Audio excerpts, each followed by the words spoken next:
Shalom, selamat pagi saudara-saudara yang dikasihi Tuhan Yesus Kristus. Selamat berjumpa dalam renungan pada pagi hari ini. Saya berdoa dan berharap saudara semua ada dalam keadaan yang baik, sehat, penuh sukacita, dan berlimpah berkat Tuhan. Sebelum kita mendengarkan renungan firman Tuhan, mari kita berdoa. Bapa Surgawi, Bapa dalam nama Tuhan Yesus Kristus, kami bersyukur untuk berkat kemurahan-Mu.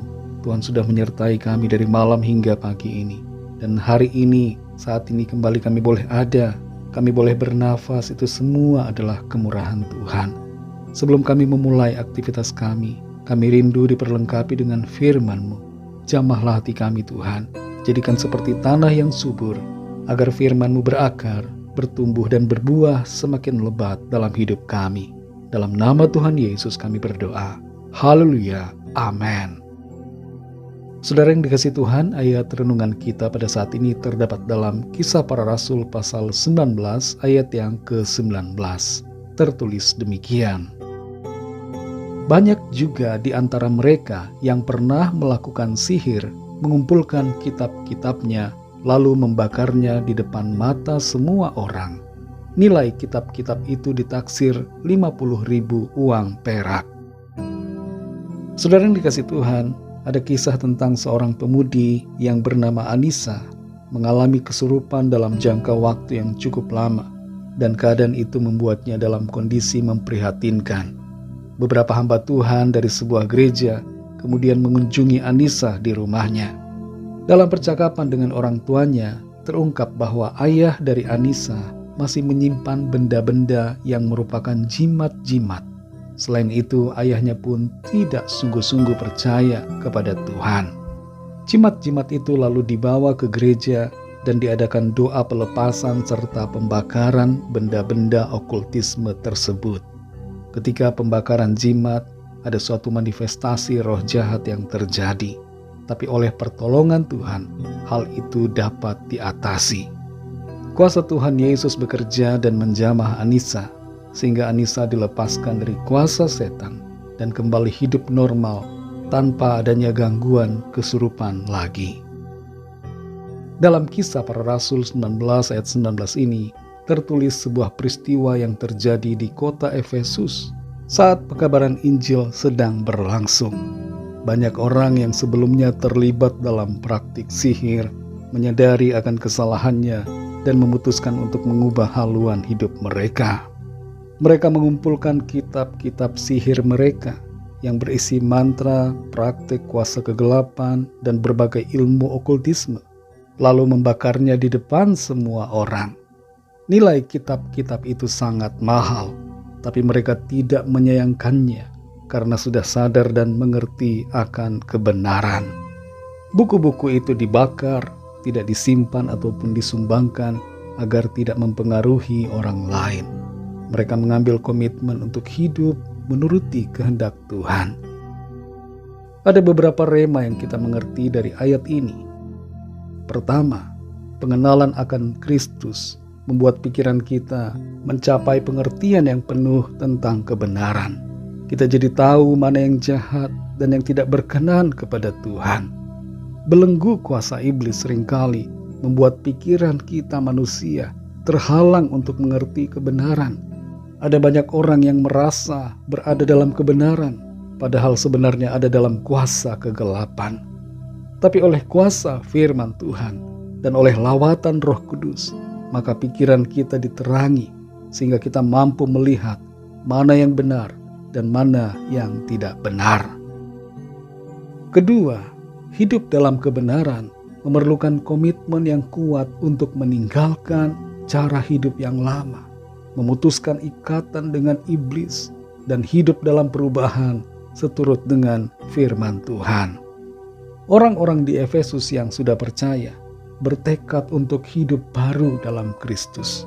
Mereka memisahkan diri mereka dari segala tipu daya okultisme, semua sihir, perdukunan, dan segala kuasa iblis.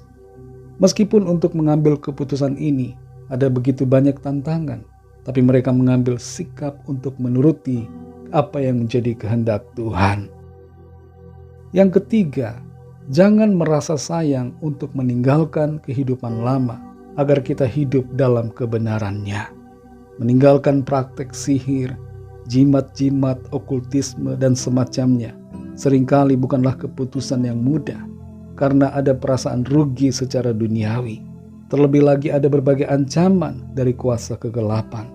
Tapi orang-orang di Efesus ini, mereka rela melepaskan itu semua demi memilih kehidupan yang benar di hadapan Allah. Dan mereka percaya kuasa Tuhan sanggup untuk menolong dan melindungi mereka. Saudara yang dikasihi Tuhan, mari lepaskan diri kita dari segala bentuk ikatan okultisme. Apapun itu, sihir, perdukunan, dan segala bentuknya yang tidak berkenan kepada Tuhan. Jangan biarkan hal-hal itu membelenggu kita, dan jangan merasa sayang untuk meninggalkannya. Sadari bahwa ikatan dan hubungan dengan kuasa kegelapan akan berdampak buruk pada diri kita dan juga keluarga kita. Datanglah pada Tuhan Yesus, percayalah kepadanya, sebab hanya Dialah saja sumber keselamatan, berkat dan kehidupan. Dialah penguasa di atas segalanya. Di dalam Dia kita aman, kita tentram, penuh sukacita dan damai sejahtera. Mari kita berdoa. Bapa Surgawi, Bapa dalam nama Tuhan Yesus Kristus, kami bersyukur untuk firman-Mu yang sudah kami dengar, yang memberikan kami kekuatan dan sukacita, menyadarkan kami semua bahwa kami sungguh-sungguh harus hidup seturut dengan kehendak-Mu, meninggalkan segala ikatan dengan kuasa iblis, semua hal-hal yang berbau okultisme, dan menyerahkan hidup kami sepenuhnya hanya kepada-Mu. Engkaulah sumber segalanya, Engkau yang berkuasa atas segala sesuatu, dan karena itu kami mau berserah dan mempercayakan seluruh hidup kami ke dalam tangan-Mu. Kami percaya di dalam Engkau Tuhan kami aman. Tidak ada satupun kuasa iblis yang sanggup untuk mengganggu kami, sebab kami adalah milik-Mu ya Tuhan. Berkatilah setiap kami Tuhan di sepanjang hari ini, dalam segala aktivitas kami, agar semua yang kami lakukan senantiasa ada dalam penyertaan Tuhan.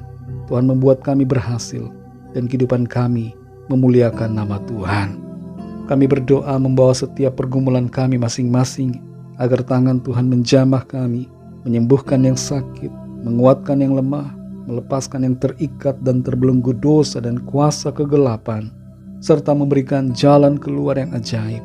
Kuasa mujizat-Mu dinyatakan bagi setiap kami. Terima kasih Tuhan, segala puji hormat syukur hanya bagi-Mu. Dalam nama-Mu yang kudus, nama Tuhan Yesus Kristus, kami sudah berdoa dan mengucap syukur. Haleluya. Mari sama-sama kita berdoa doa Bapa kami. Bapa kami yang di sorga, dikuduskanlah nama-Mu, datanglah kerajaan-Mu, jadilah kehendak-Mu di bumi seperti di sorga. Berikanlah kami pada hari ini makanan kami yang secukupnya, dan ampunilah kami akan kesalahan kami, seperti kami juga mengampuni orang yang bersalah kepada kami. Dan janganlah membawa kami ke dalam pencobaan, tetapi lepaskanlah kami daripada yang jahat, karena Engkaulah yang punya kerajaan dan kuasa dan kemuliaan sampai selama-lamanya. Amin. Terimalah berkat Tuhan. Tuhan memberkati engkau dan melindungi engkau. Tuhan menyinari engkau dengan wajah-Nya dan memberikan kasih karunia. Tuhan menghadapkan wajah-Nya kepadamu dan memberikan damai sejahtera. Berkat anugerah dari Bapa Surgawi, cinta kasih karunia dari Tuhan Yesus Kristus, dalam persekutuan dan penghiburan Roh Kudus, menyertai kita semua, sekarang ini dan sampai Maranatha, Tuhan Yesus datang kembali, dan bahkan sampai selama-lamanya. Dalam berkat nama Tuhan Yesus Kristus, haleluya, amin. Puji Tuhan, saudara yang dikasihi Tuhan, saya percaya firman Tuhan menjadi berkat dan kekuatan buat saudara semua, dan Roh Kudus akan menolong saudara untuk lebih lagi memahami kebenaran firman Tuhan. Tuhan Yesus memberkati saudara semua. Sampai jumpa dalam renungan yang berikutnya. Haleluya.